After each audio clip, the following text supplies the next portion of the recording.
More than 56 years after the assassination of Malcolm X, two of the men convicted are about to be exonerated. The Manhattan District Attorney is expected to ask a judge to throw out those convictions tomorrow. CBS 2's Dick Brennan here in studio with the latest. Dick? Christina Maurice, this is an extraordinary development. It's believed the FBI and NYPD withheld key evidence in this case that would have likely led to an acquittal against two men who served 20 years in prison. That evidence apparently pointed to other possible killers.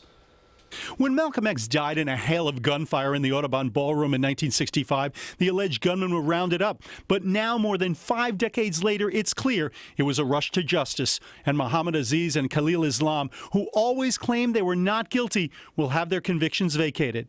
The white man is cracking. A 2-year investigation by the Manhattan DA came after a Netflix series called Who Killed Malcolm X? And it helped lead to the exoneration of the two men. Two of them weren't even in the Audubon Ballroom that day. Abdul Rahman Muhammad's years-long investigation of the murder was the center of the Netflix documentary. He told me the investigation was a sham from day one. They cleared the ballroom and they had a scheduled dance that evening. So there was actually a party that took place in the very ballroom where Malcolm X was assassinated just a few hours earlier. Why do you think that happened so quickly? You can see very clearly that there was no real desire to solve this murder. Even the rostrum with the bullet holes in it was just flung into the basement where it remained for another 20 years or so. And Abdul Rahman Muhammad says there were at least 9 informants in the ballroom when Malcolm was shot, but what they saw never made the light of day. None of those government informants were called to the stand, and they weren't even brought to the attention of the prosecution. A third man, Talmadge Hayer, confessed to the killing and said Islam and Aziz were innocent. Islam died in 2009. Aziz is now 83 and served 20 years in prison.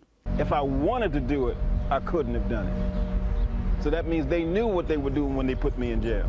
It's an incredibly sad situation where they were left as the patsies to one of the crimes of the century. State Senator James Sanders says the full story still hasn't been told. Who sent them? Not just the idiots pulling the trigger, but who were the main conspirators? Who were the ones who sat and organized all of these things? Who may still be alive. Yes. Now, Aziz in his statement said that he hopes the same system that was responsible for the travesty of justice also takes responsibility for what he calls the immeasurable harm it caused him. An official news conference announcing the exonerations comes tomorrow from the Manhattan DA. Maurice and Christine. All right, Dick, thank you.